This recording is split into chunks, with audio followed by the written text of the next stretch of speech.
وَفَدَيْنَاهُ بِذِبْحٍ عَظِيمٍ۔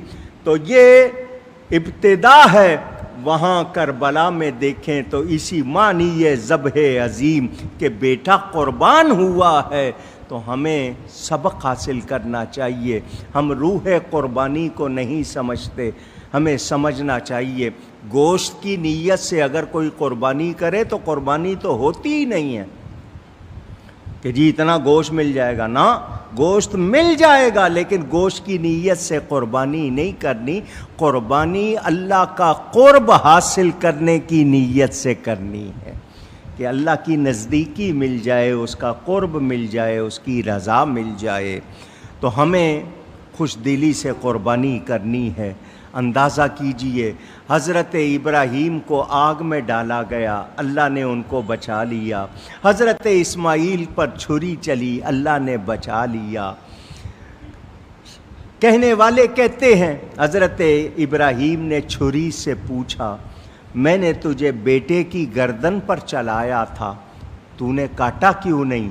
تو چھری نے آگے سے کہا، نمرود نے آپ کو آگ میں ڈالا تھا، آگ نے آپ کو جلایا کیوں نہیں؟ حضرت ابراہیم نے کہا، اللہ نے آگ کو ٹھنڈی ہو جانے کا حکم دیا تھا۔ تو چھری نے کہا، اللہ نے آگ کو تو ایک مرتبہ حکم دیا تھا ٹھنڈی ہو جا، مجھے 70 مرتبہ حکم دیا، اگر تو نے کاٹا تو دوزخ میں ڈال دوں گا۔ حضرت ابراہیم بچے تو نور مصطفیٰ کی برکت سے، حضرت اسماعیل بچے تو نور مصطفیٰ کی برکت سے، یہ سارا میرے نبی کا فیضان ہے۔ اب میں نے آپ سے جو دوسری بات کرنی ہے وہ یہ کہ چھری کاٹتی ہے یا نہیں؟ چھری کا کام کاٹنا، آگ کا کام جلا۔ اگر اللہ نہ چاہے تو آگ نہیں جلائے گی، اللہ نہ چاہے تو چھری نہیں کاٹے گی۔ تو بھروسہ کس پہ ہونا چاہیے؟ سمجھ آئی آپ کو؟ آج بھی اگر کوئی آپ کو گولی چلائے، مارتا نہیں ہے، وہ مارنے کا ذریعہ بنتا ہے، جان کون نکالتا ہے؟ اللہ تعالی۔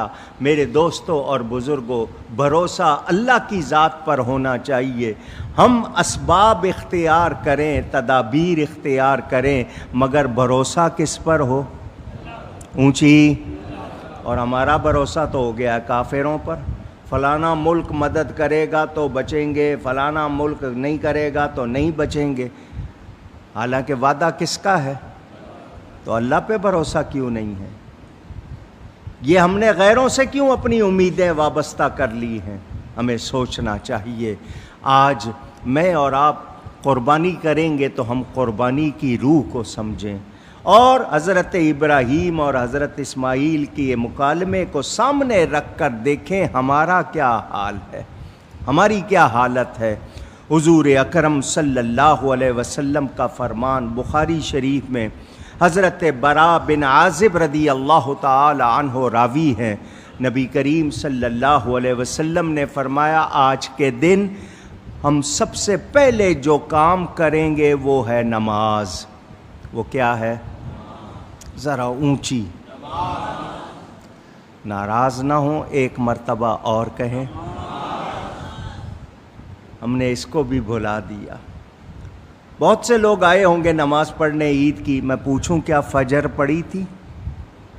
جواب میں بہت سے لوگ خاموش رہیں گے۔ فجر کی نماز فرض ہے، عید کی نماز واجب ہے۔ کچھ معلوم ہے آپ کو؟ اور ہم نماز سے بھی منہ موڑے ہوئے ہیں، مسجدیں ویران کی ہوئی ہیں۔ ہم اپنے دفتر کی حاضری کو لازمی سمجھتے ہیں، کاروبار کی حاضری کو لازمی سمجھتے ہیں، اللہ کی بارگاہ میں حاضری کو اہمیت نہیں دیتے۔ یہ نماز وہ تحفہ ہے اللہ نے عرش پر بلا کر عطا فرمایا ہے، یہ عرشی تحفہ ہے، ہمیں اس کا خیال رکھنا چاہیے۔ فرمایا سب سے پہلا جو کام کریں گے وہ نماز ہے، فجر کی نماز، اس کے بعد عید کی نماز، پھر قربانی۔ فرمایا جس نے ایسا کیا اس نے ہمارے طریقے کو پا لیا، ہماری سنت کو پا لیا۔ میرے دوستوں اور بزرگوں، ہر بال کے بدلے نیکی مل رہی ہے۔ حضور صلی اللہ علیہ وسلم نے جانور ذبح فرمایا، حضرت سیدہ کائنات سیدہ فاطمہ سے فرمایا آ کے دیکھو جس وقت اس جانور کا خون زمین پر گرے گا سارے گناہ معاف ہو جائیں گے۔ کتنی بڑی بات ہے، کتنی بڑی بات ہے۔ اس قربانی میں ہمیں کتنا فائدہ ہو رہا ہے وہ ہم دیکھ نہیں رہے۔ اللہ تعالی خوش دلی سے قربانی کرنے کی توفیق عطا فرمائے۔